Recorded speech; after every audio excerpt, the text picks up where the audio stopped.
Hi guys, this is Tricia Sciortino, the CEO of Belay. Belay is a 100% remote staffing organization. Yes, that is right, you heard me. So 2 things about Belay. First, we are a 100% remote organization. We have no offices and our team has worked remote for almost 10 years. And secondarily, we staff remote positions only. So we help our clients find remote employees, specifically virtual assistants and bookkeepers. So we've learned a thing or two over the years on how to work remote, how to be effective and productive working remotely. Why are we talking about this topic? Well, it can be an interesting challenge and a difficult one for some people, being effective and productive when you're working remote. Why, you ask? Well, 2 main reasons. First and foremost, there can be a lot of distractions when you're working from home, whether that's family dynamics, quiet workspace dynamics, the self-discipline to not be distracted working from home. So that's the first part. The second part can also be burnout. It is really hard, or it can be for some people, to turn off when your home and your work live in the same building. So there's a unique challenge with really setting yourself up to succeed, to avoid burnout and eliminate distraction to be successful working remotely. So with that, over the years, we've come up with some great resources and tips to help you be successful working remotely. So here we go. I've got 6 great points we're going to talk through today. Are you ready? All right, let's go. First one up is setup. First and foremost, to be effective working remote, you need to have the right equipment and the right tools to do so. You got to have a great foundation. What does that mean? That could mean upgraded internet speed. Make sure you have the bandwidth you need to be online and be effective online. There's nothing more frustrating than working remote and getting a buffering signal or a bad connection. So make sure you have great internet. Make sure you have the right tools to do so as well. That means the right laptop, computer, equipment, webcam, cameras, web cameras, microphones, earbuds, keyboards, mouses, desk setup. Having the right equipment will help you be more effective. You need all the things at your fingertips that you feel you need to be successful. Also, cell phone. Do you have your cell phone? You will not have an office phone if you're working from home. So your cell phone may very well become your office phone. Do you have the right plan? Do you have the minutes and data that you need to work successfully? Also consider whether you now need printer supplies, and office supplies to go along with it. Having everything set up and at your fingertips will help you be effective. In addition to equipment, there will be tools you might need. One of them could be a video web conferencing software.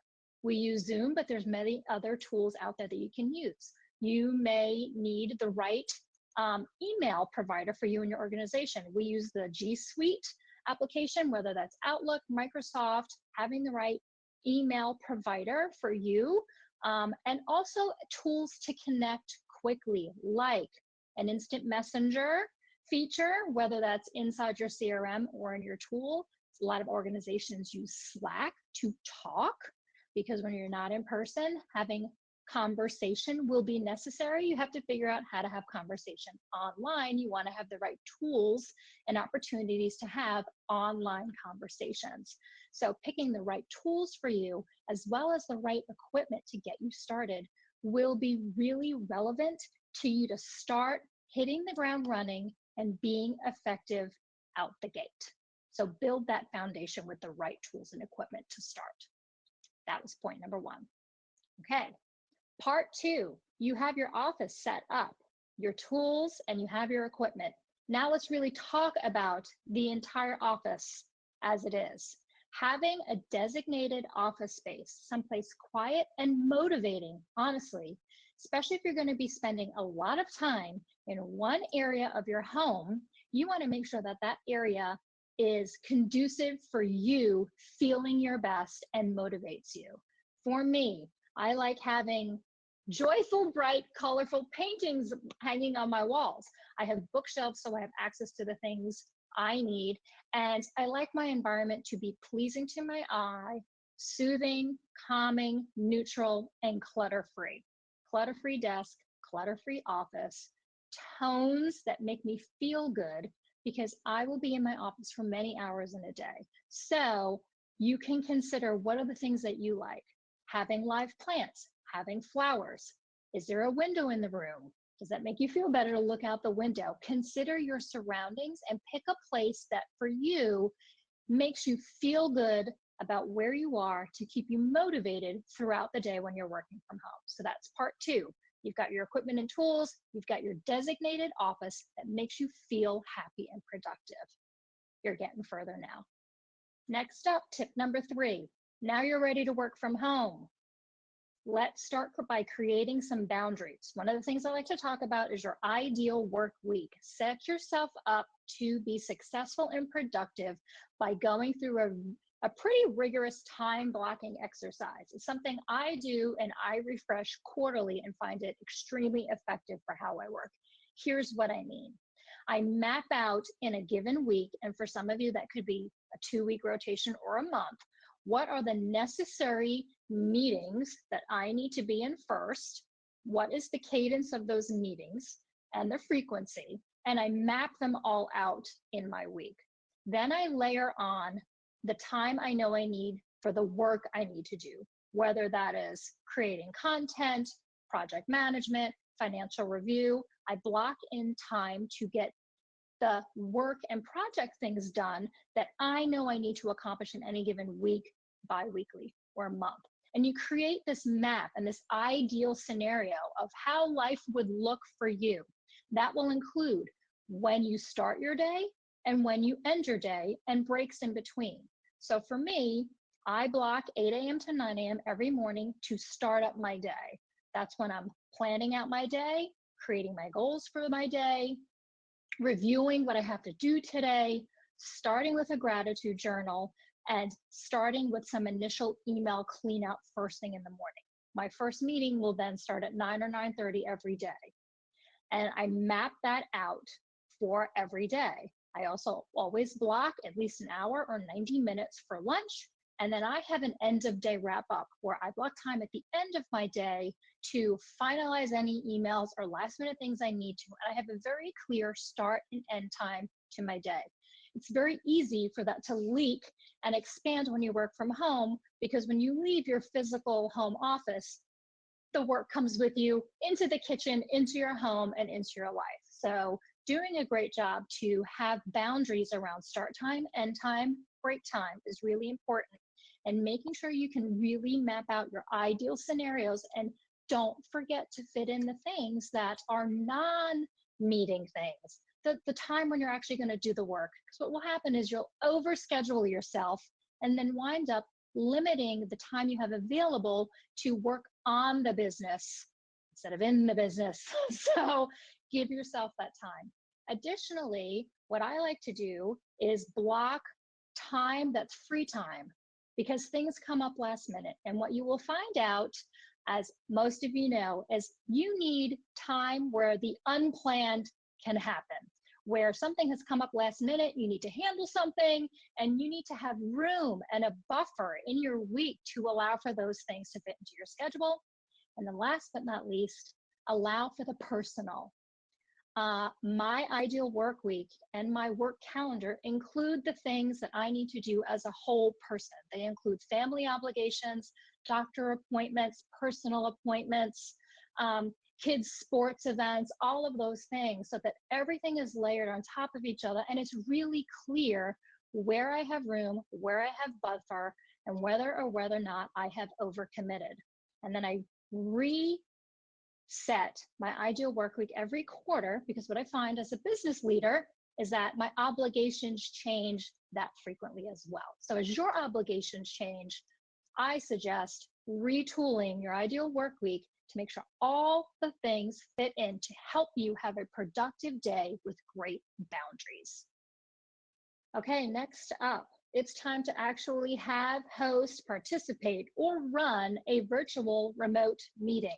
So there's a couple great things we've learned over the years of having and hosting all remote meetings. First, of course, we recommend using a webcam meetings.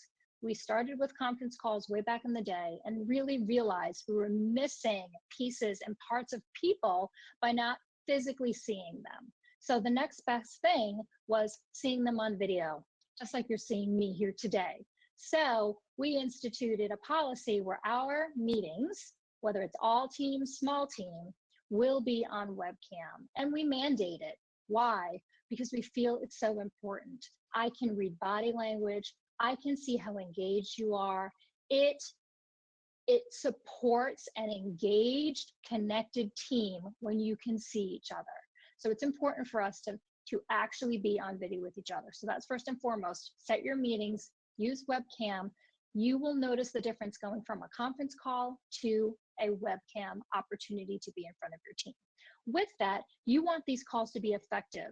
You're not going to have the opportunity to run into people in the hallways because you're working remote. So you have to create those opportunities in these meetings. So first and foremost, we recommend soliciting an agenda. Have an agenda for your meeting. That may mean you're emailing your team and asking them if there's items they want on the agenda, or that could be you as the leader setting the agenda based on what you want to talk about for that day, and then getting that agenda out to the team ahead of time, giving everybody fair warning and time to prepare for the conversation for the meeting. Also in that agenda, we actually denote how much time we're allowing for each topic. Time is of the essence, and we don't have an unlimited amount of time, especially if you're in a scheduled meeting like this, that we're going to appoint how many minutes of our meeting time we will spend on each topic. Now, that doesn't mean we're not flexible, but we want to have a good idea of how much time we're going to talk about each topic, and if anybody needs to come prepared with information about that topic and getting that agenda out there. Then once you have who is the moderator and who is the person running the meeting, it might be you, it might be your assistant, virtual assistant that's doing that for you, but define and clearly define who's running the meeting, who is the person kicking off, who is the person running the meeting through topic to topic and keeping track of time. And then of course, at the end, closing out the meeting for everybody. So make sure that you have that person appointed. You may also want to consider having an assistant or your virtual assistant join you to take notes and also action items for the team, which could then be emailed out after the meeting is over. That's what we do here at Belay. My virtual assistant, Melissa, joins us. She takes great notes, captures all the action items, and we all have great marching orders when we get off of our leadership team meetings here at Belay. So I would say to be prepared, have a great agenda, moderate the meeting, take great notes. Also, when you're in those meetings, be aware of your surroundings, right? Are there distractions in the home? Are you in a quiet place? Are you in your home office? Have you mitigated any potential noise or overflow to make sure that you can have an engaged, successful virtual meeting? Now I want to talk a little bit about other challenges with remote work that have to do with communication. So communication gaps really will exist when you go from in-office to remote work. When you're working remote, it can be very easy to be very siloed and for collaboration to wane and trust to wane really when you can't see what other people are doing. So I have some great tips and ideas for you when it comes to keeping people all on the same page and building trust in relationships and increasing communication for your team. So here's what that looks like.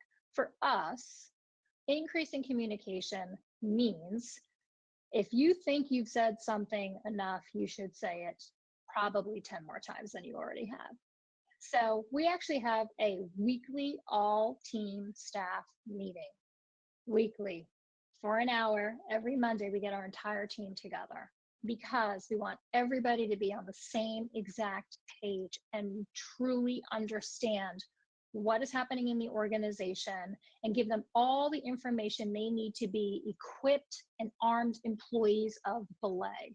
So I would say, think through your communication strategy and your communication plan. Are you filtering enough information out? Remember, your employees won't be running into you in a hallway or seeing you in the cafeteria. The only time they have information is when they get it from you. So think through creating added opportunities to share information, even if it's a lot of need to knows or cool to know things, with your entire organization, even if it doesn't affect their department or their team, to keep them connected into the greater mission and the greater organization, what is happening at your organization.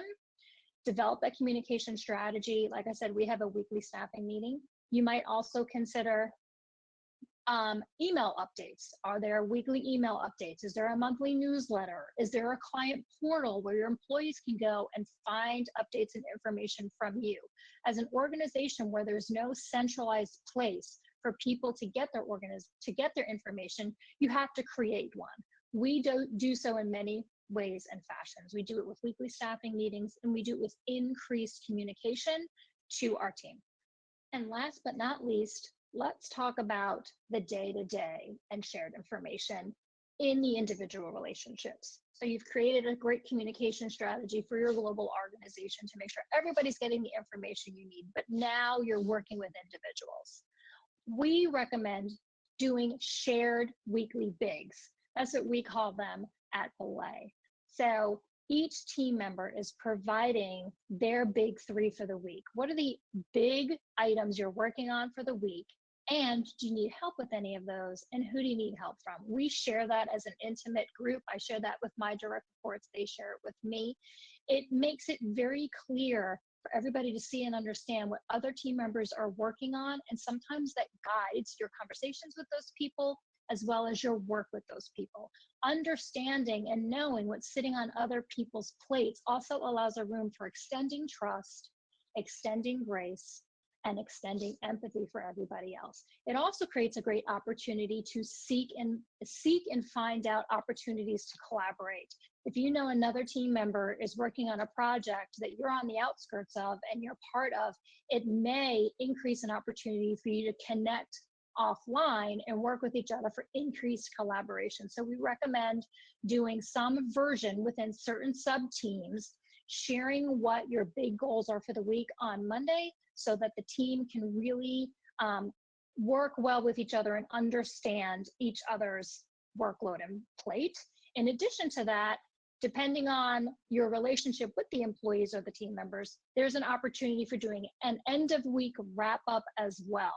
So my assistant will send me at the end of every week everything that's been accomplished, what she's still working on, and check in with me throughout the week on places she's stuck and roadblocks that she is challenged by. So I suggest you find opportunities for team members to easily come to you to find solutions to problems, whether that's having open office hours, adding in ad hoc call hours, or it might just be an email or chat function. But how does your team get to you to get answers on things outside of the context of scheduled meetings so that they can continue to advance their work? So find opportunity to connect outside of meeting time, share your big goals with each other throughout the week. We found these have helped so many team members be so much more successful than they would have been if they were working in their silos alone. I hope you have found all of these tips super helpful for you in your remote work journey. Belay is here to provide you with additional support and help in any way we can. We have some great resources on our website. I hope that they serve you well and you have an amazing day. Thanks.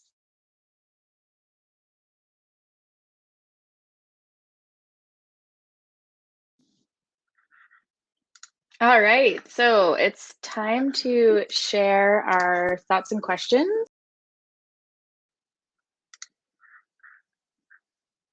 Okay, so we'll go to Discover and I'll hand it over to Tricia. Hey, how are you? How's everybody? Good to see you guys all out there. So I'm just going to, pardon my voice, take a minute, answer some of your great questions. Thank you for submitting them.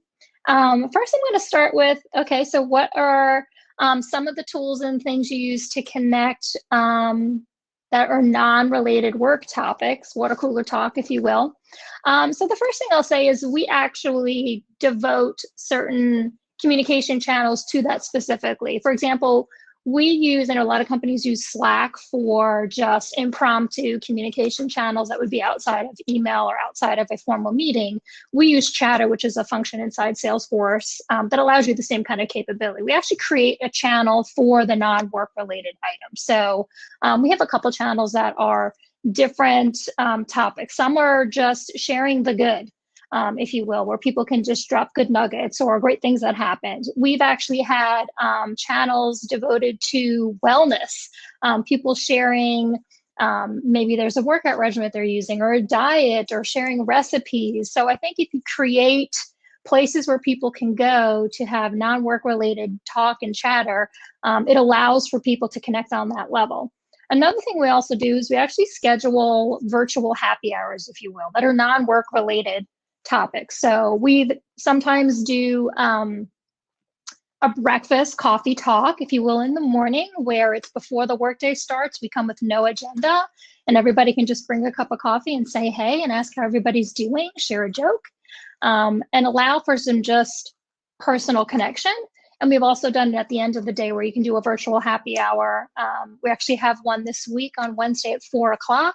We invite the team as they see fit to join and just talk. So find those places at a cadence that works for you and your organization to answer, to allow them to have that time to connect as individuals outside of work hours. So hope that answers that question. Let me know. Next one, let's see. Yes. Sorry, guys. Okay.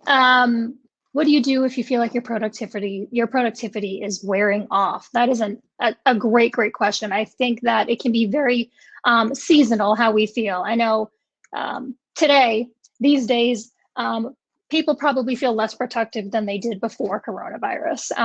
Why? Because we have other distractions at home that we're not used to having at home. We have the distraction of potentially our kids being home. We have the distraction of spouses being around that aren't normally. So there's certainly some extra distraction in these days. Outside of that, what I have done now and what I recommend doing is really revamping your schedule. If you're feeling like your productivity's down, is it because your plate's too full and you're not getting enough done? Do you feel like you're distracted and you need to reorganize what times of days you're doing anything? So I would say, look again at your ideal work week. What's not working for you? I know for me, there's a certain time of day even I'm more productive. I'm a morning person, so I know that anything that I do the first half of my day before lunch is where I'm most productive. And so I put the things in that time. There's two schools of thought, right? When you're most productive, your best time of day, do the things that are hard because you'll be 100% focused, or do the things that are most important. So lean into those things, lean into the time of day, lean into reorganizing your productivity. If you feel like there's just too much for you to actually get done, that's a different thing. Then we can talk about delegation and boundaries, because I'm a firm believer that you can't say yes to everything. And sometimes you have to say no. For every 20 ideas, right? You can only really, say yes to one of those ideas. So that's how you remain productive and protect your time. So that's just my thoughts on productivity for now. Next up, let's see. Okay. Yes, a great comment around knowing the tips and being able to do them. I think, practice makes perfect.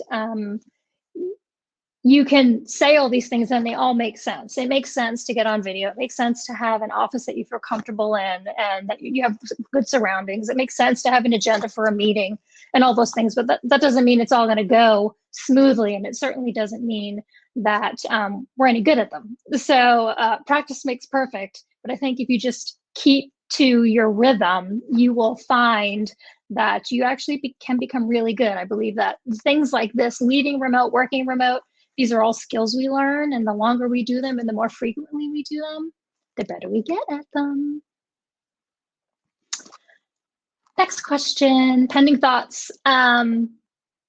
future of remote work, do you think it will create true globalization where all people have equal access to work opportunities? I mean, I do. I think the way we work has been changed forever. Things will never go back to the way they were. Even though certain organizations may go back to the way they were, I don't think employees will. I think a lot of people and organizations have realized how effective remote work can be and how rewarding and flexible it can be. So for an organization to be able to allow that flexibility to their employees will be tremendous going forward. I think employees will demand the opportunity to have flexibility in their work, in their life. I know for me, I love working remote, and I'd have a really hard time going back into an office, and I wouldn't want to. And I think a lot more people are going to start feeling that way now that they've had the opportunity to kind of try this out. So I think that it will change. It'll change the way we work forever. And I think because it's remote, the opportunity for people to live anywhere and be anywhere and do the job is a huge opportunity. We at Belay, we equip employees all over the United States of America in different time zones and areas where you can live anywhere and be anywhere and still do the same job regardless of your location. So really do believe in the thought leadership that goes behind that things will be different from here on out. Next thought, how do you effectively manage performance, accountability, rewards? Great question. We have a very regimented performance system at Belay. We believe in every conversation is a performance conversation. We don't wait till the end of the year to give a review. Who likes a review? Nobody likes a review, right? So if you have great, open, honest conversations with your team constantly, you never wind up to a place where you have to have a review. But formally speaking, we do quarterly performance coaching with all of our team members. So it's a quarterly worksheet, if you will, that their manager is filling out on their performance, both in hard skill and in soft skills. And it's also measuring how they're doing, tracking to their KPIs or key performance indicators. We have every team member, regardless of your role, has some type of key performance indicator or something they're striving to achieve. We actually currently tie a bonus program to the performance of those team members. So achieving KPIs is rewarded. So we track that quarterly and have thoughtful conversation and update it quarterly for everybody on our entire team, including me. So thanks for the question. That's a good thought. Move on to the next one. How do you handle drastic career transition? I was a recruiter for 11 years and now find myself overeducated and unemployable. Never unemployable. Don't say those words. Yeah, I went through this myself. I made a drastic career change. It was about 14 years ago. I was a district manager for a large retail chain and knew that retail was not for me and I needed to change my career. I think from there, I found the right people and the right organization to connect myself with, and that's Belay. I think if you start with the right place to go, whatever the role is, you can evolve and grow into that. So for me, I went from leading a team of 200 plus employees, leaving that career, stepping over to Belay, where I joined as a part-time assistant and kind of earned my way back into the role I am today, as CEO. I think your skill set, your innate skill set will come with you, and they'll see that. So I would focus on, if you're making a career transition, finding the right place, the right organization, and the right people to attach yourself with. And then I think you'll work your way up from there, right back to where you are. Might take some time and some patience, but you'll get there. Good question. Next one. How do you set boundaries for ending your work day? I'm worried I'll have a hard time shutting down each day and know I can finish projects since all my work is at my home. Yes, this is a huge one. Boundaries are so important. It is so easy to let your work creep. And, you know, honestly, it happens to me from time to time. I'm like, I'm into something and 5 o'clock comes and I keep going and my day doesn't stop. But I really try and do it for my family and for my mental health, right? So I literally have a calendar block that says wrap up my day, and forget my notification that tells me to stop working. And it really comes down to you believing that you know you need to do it and stopping and knowing that tomorrow's a new day and a new opportunity to complete that project. I also feel the same way about starting my day. I try not to start before a certain time, and I try not to work after a certain time. And I also really try and make sure I have one good break in the middle, my lunch break, if you will, at least an hour or 90 minutes, like I said, to really give you a minute to step away and get out of your office and go for a walk and get some fresh air to reset your mind, reset your brain before you can get back into what you're doing. It really comes down to you deciding that that's what you're going to do. And that's really what did it for me, is that honestly, there's enough work to go around for you to work around the clock, right? I feel that way sometimes, but you have to make the mental decision. That's what's best for you, is for you not to keep working around the clock and to shut your day off, and whatever's there will be there tomorrow morning waiting for you. So good luck setting those boundaries. I hope you can do it. It's on you. You can make that decision. Next question. How large is too big for a team to be effective for operational effectiveness? I think it depends on how many direct reports you're talking about. So is it a direct report question or a team question? So we at Belay have different tiers of team members. As far as a direct report, a manager report, we believe, you know, once you get up to 10 or 12 people that you're leading, your effectiveness to really lead and manage that person becomes less. So that's kind of our cutoff when it comes to our internal team.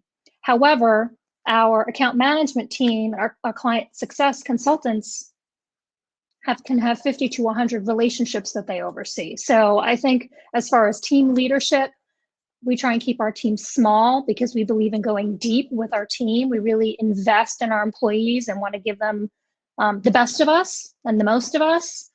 So we believe in small teams.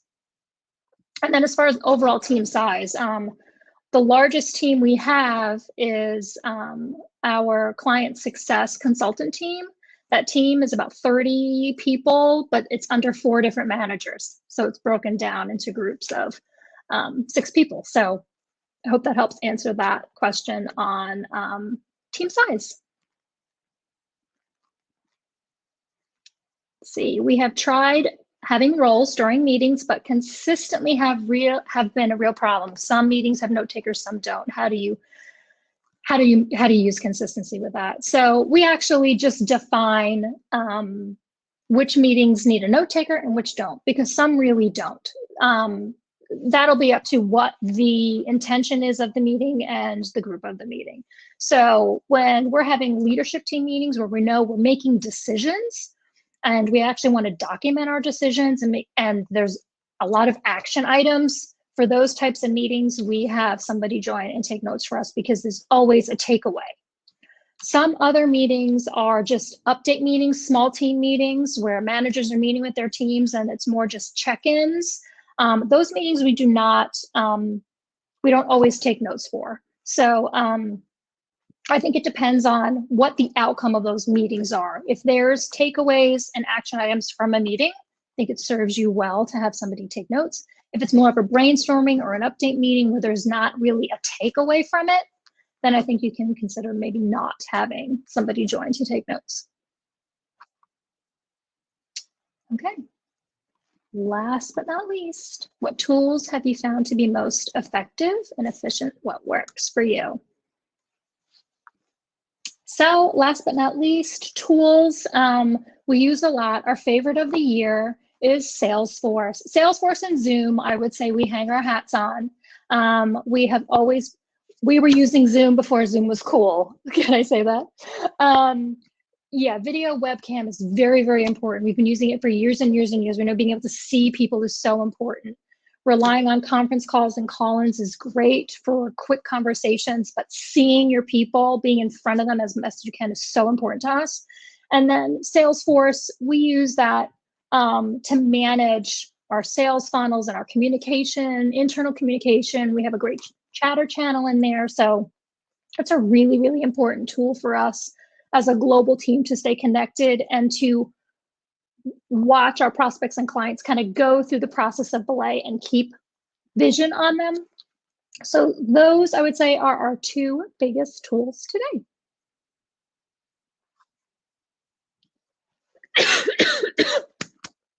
Guys, thank you for your time today. Sorry, I'm coughing.